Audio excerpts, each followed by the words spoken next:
when I watched Liverpool last year, the one thing I always felt, they were always in control. They had a lovely balance about them. They had a steady, settled back four. And just in front of them, they had Ryan Gravenberch. And it was obviously, at times he would play as a defensive midfield player, but because of his athleticism, he could get forward. And I heard an interview of him, I can't remember the game, it was a night game, and he was talking about how the manager now maybe wanting to have a slightly different role.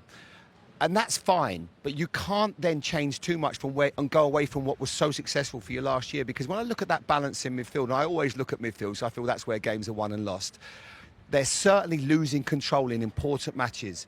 I think about that first goal, the way they dissect Liverpool's midfield. Ryan Gravenberch should not be running out. I get at times you've got to go man for man. He goes and presses on Enzo Fernandez. But there are other times when you just got to mark space, and they are too open all the time. Jamie Carragher mentioned about them being, it's like a basketball game, and I totally get that. And that's what he said today, it was end-to-end. That isn't what Liverpool were last year. And they have had problems in different situations. Obviously, the fullbacks, it's not quite working. You're playing, if you would have said to me last year that Szoboszlai would be playing at right-back, I'll go, well, why? He's been one of the best number 8s in world football. Why are we doing that to him? But you're trying to get everybody into the team. You're almost trying to keep everyone happy. Then you get Gravenberch in the team. Then you get McAllister in the team. And everyone right now is just a bit off it. Confidence is low.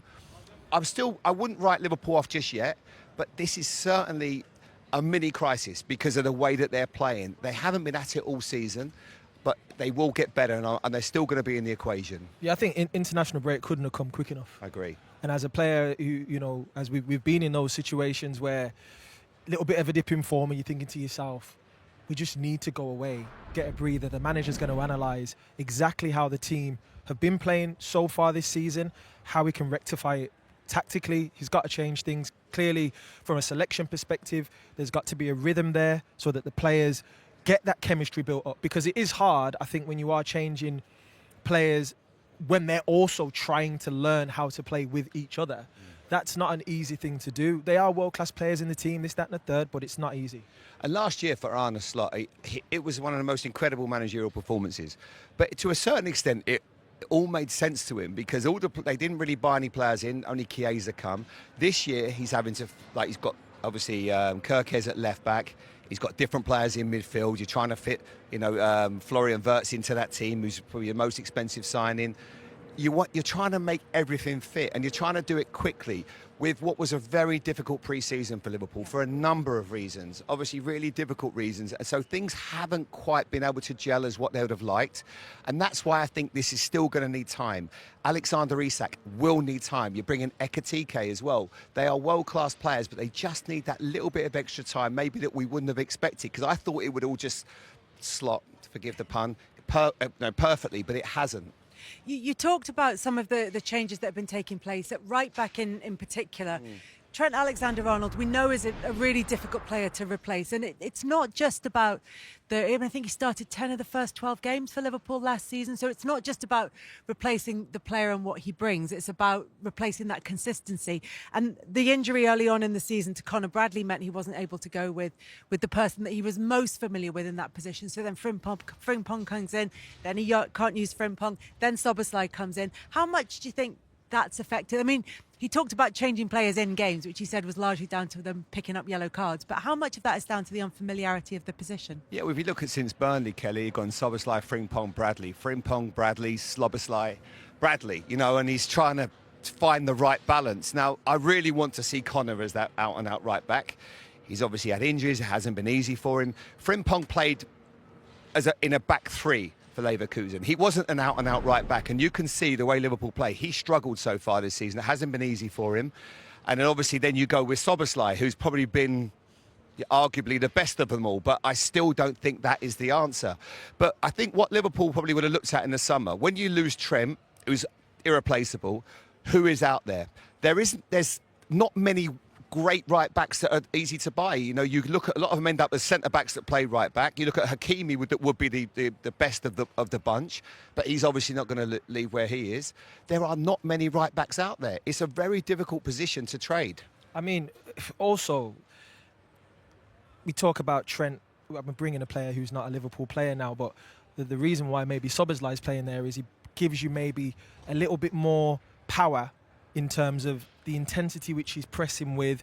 He can bring the ball into midfield and slot into those areas that maybe Trent was occupying last season. So I think that maybe have been why he's tried to do that. I think whereas Trent Alexander-Arnold was a right back who wanted to play in midfield, you've got Dominic Szoboszlai as a midfielder now playing at right back. but also I mean, Luis Diaz is a massive miss for me.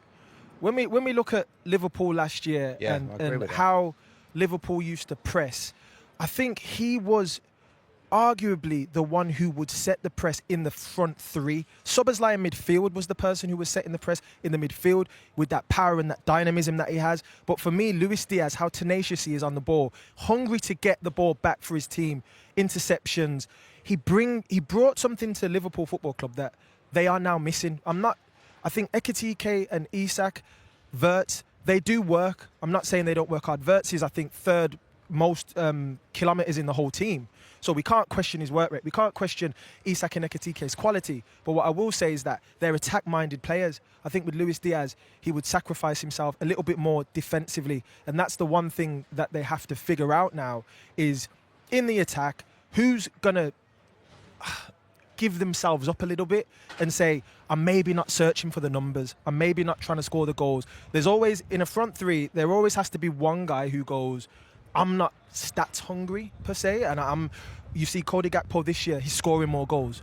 Mohamed Salah scored less goals. The strikers, their new signings, what they want to do as a striker, your job's to score goals. That's what you're going to want to do. You want to hit the ground running. So I think in the front three, Jamie goes on the midfield and the balance and the consistency in there. But I also think in the front three, it's important to understand which one of the three is going to be our workhorse, which one of the three is going to be our guy that we're going to let do what he wants to do, and then the other guy is going to be a hybrid of both. And I think right now, I'm not sure the manager quite knows what he's going to do with that front three. Are you a little bit worried about Mohamed Salah's form right now? I'm not worried because I think for me, it is him trying to understand how he can play with natural strikers and get his chances. With Cody Gakpo, his resurgence, really, I think he's filled with so much confidence. He's scoring more goals, he's taking more shots, he's taking that responsibility on. And as an attacker, that is what you do season in, season out. You want to improve. He's working with his dad. He's doing all types of stuff to become a better player. With Mohamed Salah, I think it's not that he's dropped off. He has dropped off in terms of statistics and in terms of the level of performances we're used to seeing from him. But what I will say is I do believe he's trying to figure out, how do I play with these two strikers? He's worked with a false nine, effectively, in Luis Diaz, who wasn't an out-and-out striker.